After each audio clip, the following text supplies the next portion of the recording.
On behalf of the Professional Baseball Strength and Conditioning Coaches Society, I'd like to welcome you to the PBSCCS Podcast. I'm your host, Chris Messina.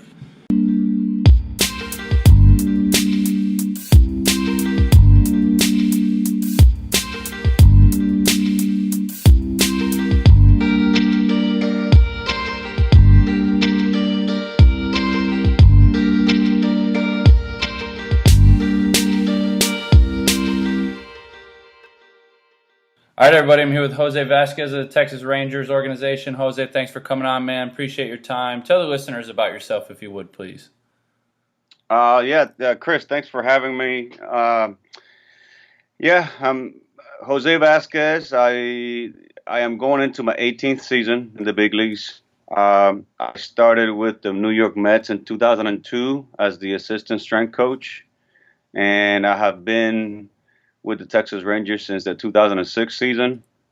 I originally started as a physical therapist, but as a former player and always been into strength and conditioning personally. When I got out of PT school, I gravitated toward the strength and conditioning side of things, and baseball is always been it's always been my main sport. So it was a natural progression to get into that. I always felt like growing up that baseball was missing the strength and conditioning component. So it's something that I gravitated towards as I was trying to follow my professional passions. For sure. And so you've been in for a very long time, and so I'm really, really interested in this one. I want to hear your best professional baseball story, whether it's a story of success or just something cool that you did. We were talking off camera about your time overseas. What is your best memory in professional baseball? I guess I got a lot of stories. As far as the most special trip, there's been two special trips that mean a lot to me. The first one was the All-Star game in 2017, being selected for the American League coach. That was a special moment because as a former athlete, any kind of All-Star game, it's a meaningful thing. As a coach, it also is very meaningful. But as a strength coach in MLB, it's special because it's new. It started with Gene Coleman in 2012. So being selected, the fifth guy being selected since the award started, that was special. Second thing, my trip to Japan, MLB All Stars, that was a very special trip. By I guess by people that knew me and people that know that I've been around the game for a while.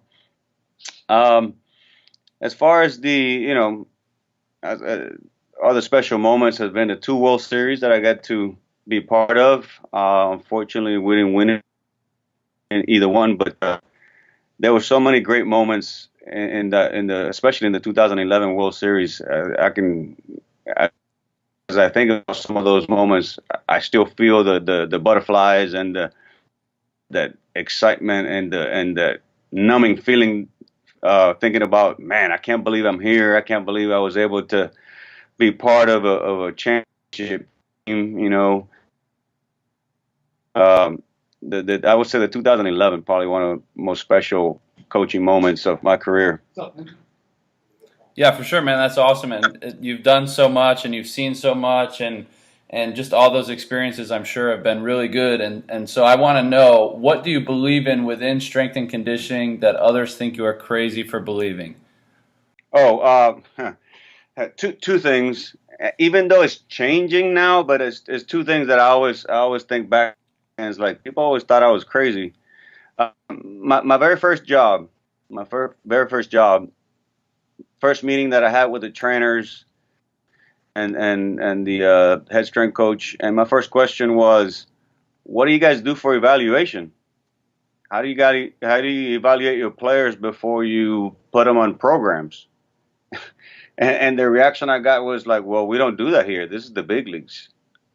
And I've always had an issue with that in professional baseball, we approach a player or make a program for a player without actually doing some sort of evaluation. I mean, what kind of evaluation? Everybody has opinions and everybody has their own take on things, but I've always felt like it's an irresponsible thing to put a player on a program without evaluating the player first.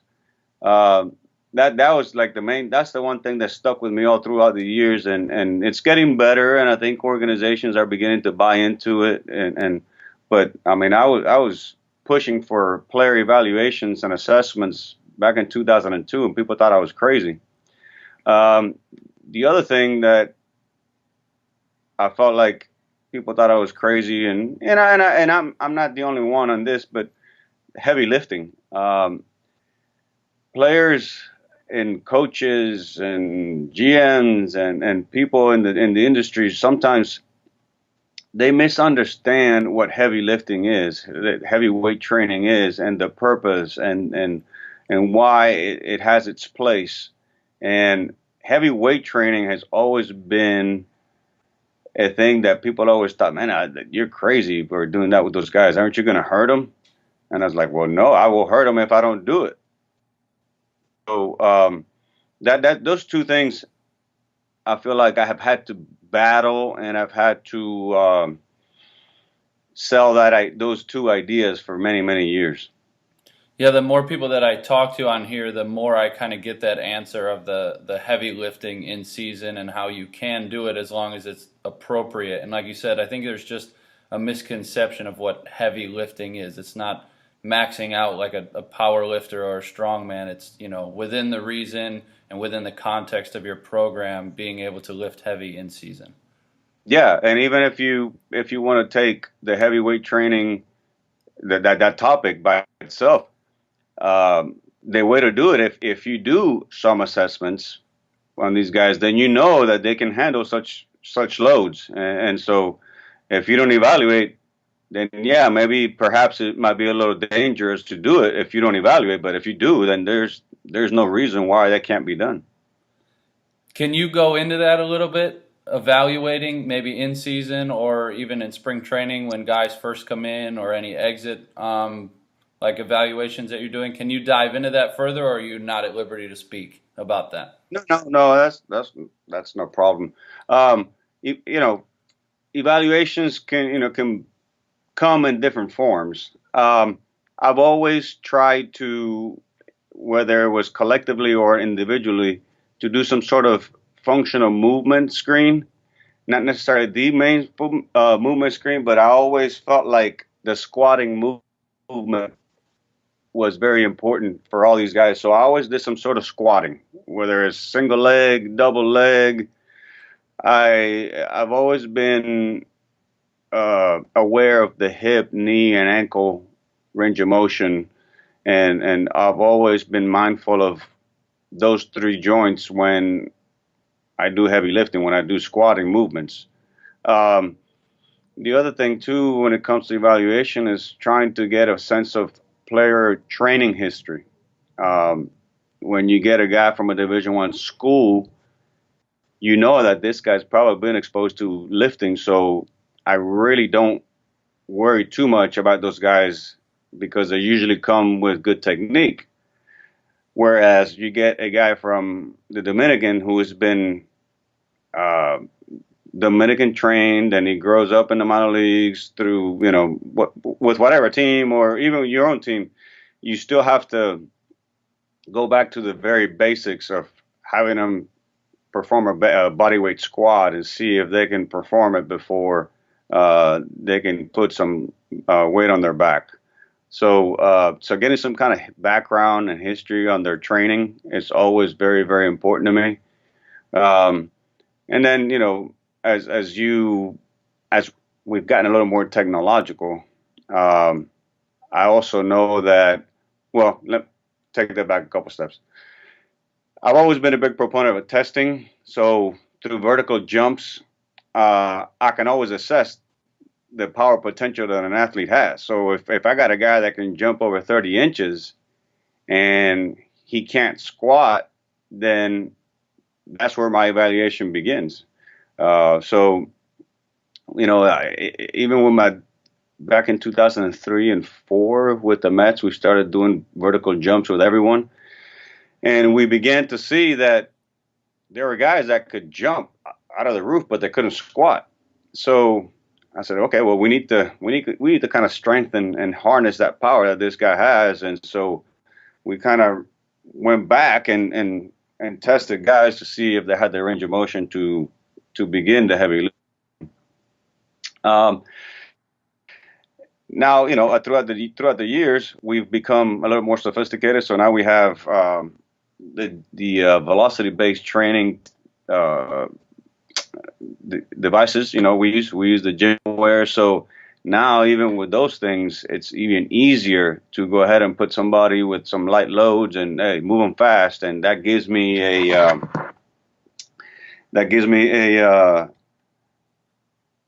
sense of where they're at. And so that's an easy tool where every workout is a test. So every workout, I'm going to get some feedback. Oh, this guy's operating at a 400-pound rep max, or this guy's operating at 450 rep max. So I've kind of gotten a little more sophisticated with some of that stuff, but the end goal is the same: is do they have the range of motion? Do they have the understanding of the technique, and they can show me that they can perform? And then now we're starting to add, gym aware, and also the force plates, how much force they can put on the ground. So I'm adding that technology to it, but the goal is the same. Is just, can you do it? Have you done it before? And then let's go from there. Yeah, for sure. The technology definitely helps make the process a little easier and the understanding a little better. But like you said, the end goal is still the end goal, whether you have it or not. And I think there's a lot to take away from that. Just make sure that we're evaluating, and even just a daily assessment of just watching guys move in a warm-up kind of goes a long way to tell you where a guy is for that day. Yeah. So you have a lot of guys that work underneath you or with you within your organization, and I want to know what makes a strength and conditioning coach successful in your mind. Your coaches on your staff, if they're doing something, what is it that looks like success for you? A couple things. Number one, a single message. One thing that I've been with Texas now 13 years, and the meeting that I was just at, we were talking about player development and all the changes that have occurred in player development the last 13 years. And the one constant has been the minor league coordinator and me. And the one thing that I feel like, as I listen to the other departments talking about their message, and I'm like, we've had the same message the whole time. We've been together for 13 years. And the one thing that I've always told them, I said, look, you and I are going to plan this because the message is going to be uniform from top to bottom. I know a lot of organizations that Major League does one thing, minor league does one thing. I said, where it comes to what we do, we're going to do the same thing. We're going to promote the same principles, and we're going to promote the same ideas from top to bottom, because strength and conditioning is strength and conditioning. I don't care if it's major league or minor league. So success to me means having one message throughout the system. And as I sit right now, I can gladly say that we are the only department that had the same people for 13 years. And we are the most consistent department that we have right now. So consistent message is one. And number two, I think for me as a major league strength coach is making sure that the guys that work in the minor leagues, they feel like they're developing professionally. Because obviously not everybody can move up each year and get to the big leagues as fast as they want to go. But I feel like as a strength coach, sometimes all the time, you should always be striving to get better at your profession, improve your skills, improve your knowledge base, improve your communication skills. So I felt like it was important to me that if I leave today, that my guys can look back at the time that they were working with me, that they say, you know what, this guy poured into me professionally, personally. He provided us with ways to get better, gave me opportunities to do things that I couldn't do before, or work with players that I wasn't allowed to work with in other organizations or whatever. So I've taken the approach for me to be successful. I want to leave something behind for the guys that come after me, that, you know what, Jose taught me this, or Jose introduced me to this type of training, and now I'm better at this. So to leave something behind, to leave some sort of legacy for the guys that come behind me, so that they can pass it along too. Yeah, two things come to mind there for me. First, the single message thing. I love that. I really think that goes a long way. When players move up and down and they see that the guy at AA is preaching the same thing as high A, as low A, as AAA, big leagues, if that same message is consistent across the board, I think it goes a long way for buy-in. And then the second thing, you talk about leaving a legacy, and it sounds like you've also hired people who are willing to learn.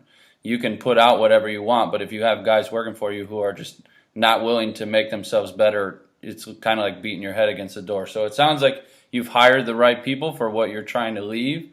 And I know a few of your guys in your organization, and I know they're very open to learning and very open-minded and good people and good strength coaches. So it sounds like you have a really good situation with your staff over there. Yeah, I'm very proud of the guys that I work with. Yeah, I can tell. And like I said, the guys I know are, they're all cut from the same cloth, it sounds like. So kudos to you for developing that over the last 13 plus years, you and Nappy. Yeah, thank you. So advice for others in the field, maybe young guys that want to try to move up to the big leagues someday, or even coaches that have been around a while who are just trying to stay on top of things. What advice do you have? First thing is, like, you got to know you got to know what you believe in. And because as a strength coach in the big leagues, my experience has been that you're not going to get a lot of FaceTime, meeting time. Sometimes the GM might just pop up out of nowhere in the hallway and say, hey, what are we doing about so-and-so? And you got to be ready to answer confidently, intelligently. What are your core beliefs as a strength coach? I believe in power. I believe in heavy lifting. I believe in whatever it is that you feel like your core values as a strength coach are. So you got to have that at the tip of your tongue. It has to be intelligent, but it also has to be brief. You know, a lot of times you can't get too wordy because you have a small window to explain yourself a lot of times. So it's important that you know your stuff. So that's obviously that's the educational part. Now, I feel like the professional and personal part of it is number one, how you communicate, and number two, how you present yourself. Every day, I look for ways to learn how to talk, communicate better. That's something that is so important as a human being in general. Every organization and every year when they go over the things they want to improve on, communication is always at the top of their list. Oh, we got to improve communication top to bottom, and and I think very few people understand what that means. And I feel like every one of us are wired differently. Some guys are more outgoing, some guys are more introverted. But the reality of it is, this is a people business, and you got to learn how to deal with people, get your message across. You need to be patient with people. You need to be, kind. You need to. So, anyways, one piece of advice: work on your communication skills. There's plenty of courses. There's plenty of books. There's plenty of material out there on how to communicate professionally, and that I cannot stress that enough, because when I first started, I thought that this job was about reading as many books on exercise science as I possibly could. I wanted to know all the coolest exercises. And I wanted to be, know every exercise known to man. And I realized that if I can't get my message across to the player and get him to believe in what I'm selling, it doesn't matter how many books I've read. And so, and the other part, and the other part of that is I remember Oliver Meal at a NSCA conference say, "You're only as good as your GM thinks you are." So not only are you have to sell your players, you have to sell your general manager constantly, because the player and general manager, they're always being inundated with ideas from people on the outside constantly. And so you need to be able to be in the know what's going on and be able to sell your stuff, sell yourself, sell what you know. And so that is also part of communication, because we're constantly competing with outside influences to get that message of what this player needs. And it's a battle. It's a battle every day to communicate what you believe in, what you think it's important to that player, based on your experience, based on your expertise. It's important for them to know that you know your stuff. So, and how you communicate that is crucial. It's crucial. I can't stress that enough.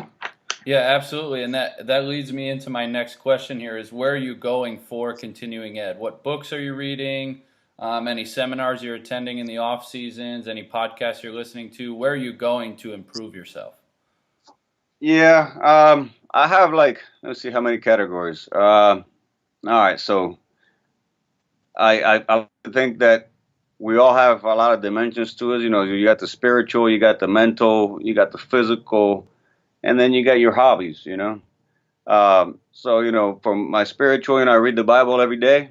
I read the Bible and I pray every day. Try to feed myself spiritually.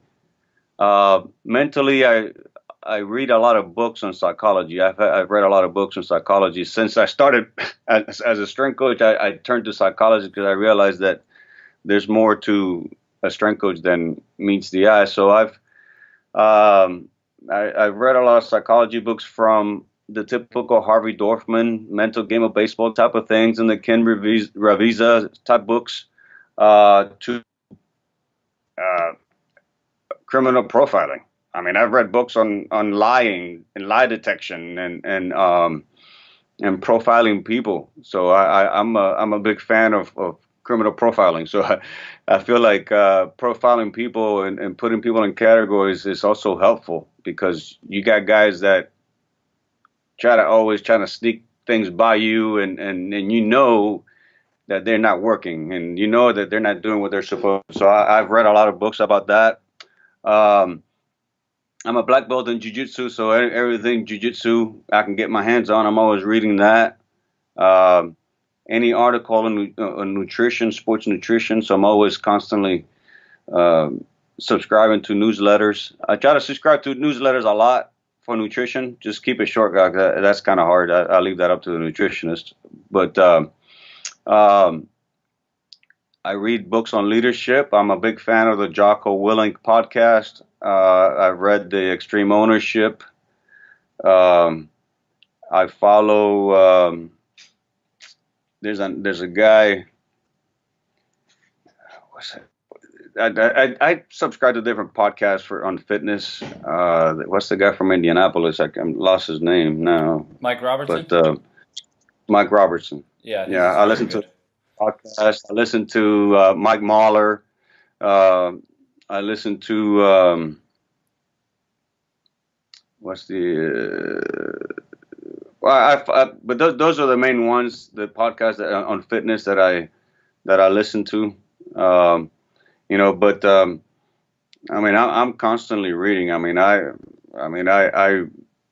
just like to touch on all of those categories, like spiritual, mental, physical, work stuff, and my hobby of jiu-jitsu. So I feel like there's a lot of correlations about what I'm reading, because as a coach, there's a spiritual component of things, the desire to help people and stuff like that. That doesn't just come naturally for some people. So there's a spiritual component of that. And there's the communication part of things. You know, I want to be clear. I want to be concise. I want to be mindful of the millennial generation or the ADD people or whatever they call it nowadays. You know, I need to be strategic with that stuff. I need to know my stuff. I need to know why I do certain things with these guys or not. I draw a lot of parallels from jiu-jitsu to perseverance, being on the bottom, winning the fight when you got at your last breath. There's a lot of parallels, and there's a lot of good lessons from doing martial arts, especially the sport of jiu-jitsu that is the type of martial art that is designed for the smaller person, the weaker person.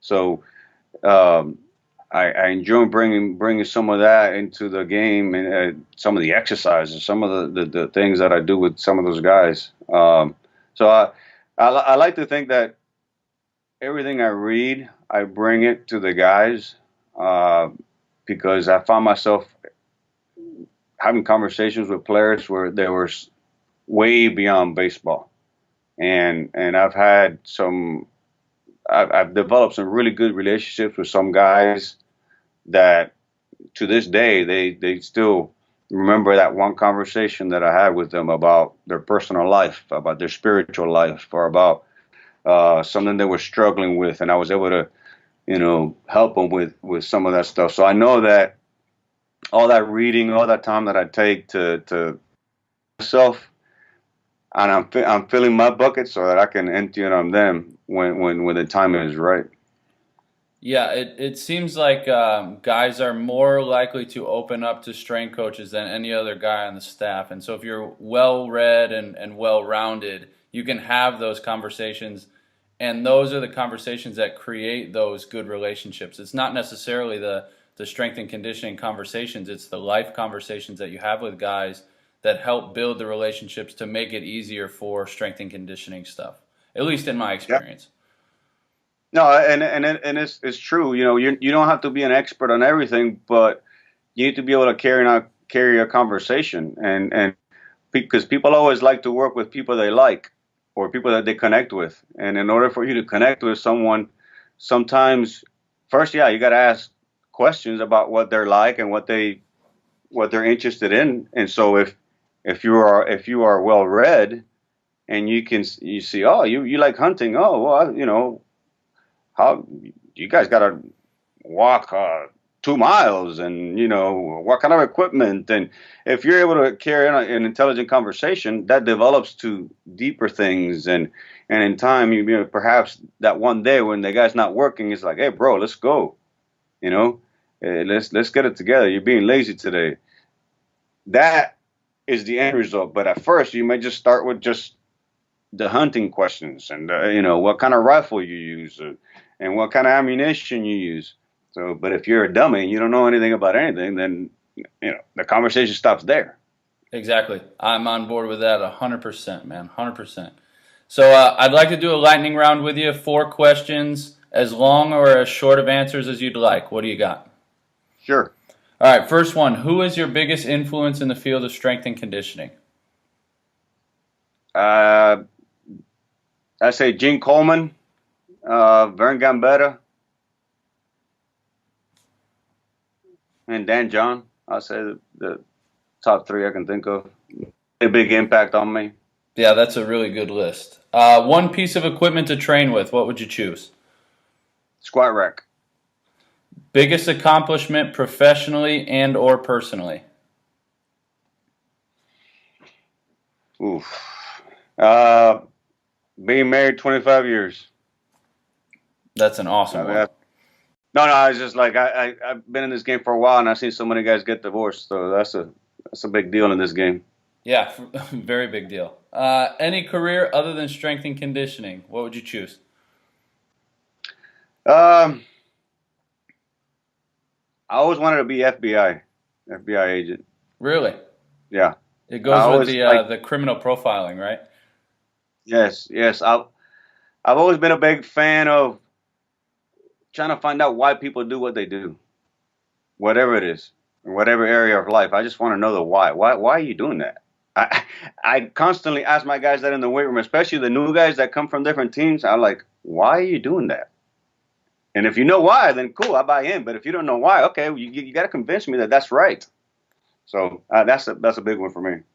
The Awesome, why. man. My wife's been watching Criminal Minds lately, and she's really into that stuff too. And I'll kind of, eat my dinner and sit in and watch with her. And she's like, "Oh, this guy's doing this because this." And I'm like, I don't know what you're talking about, but she's into it. Yeah, So. I like that stuff. I've watched many shows like that and movies like that. For sure. So it's been fun, man. I've had a good time talking to you. A lot of good stuff. If the listeners want to get in touch with you, where can we get more? Are you on social media, or is there a better place? Rangerstrength.com. I mean, Ranger Strength is our Twitter and Instagram. I think it's Facebook too.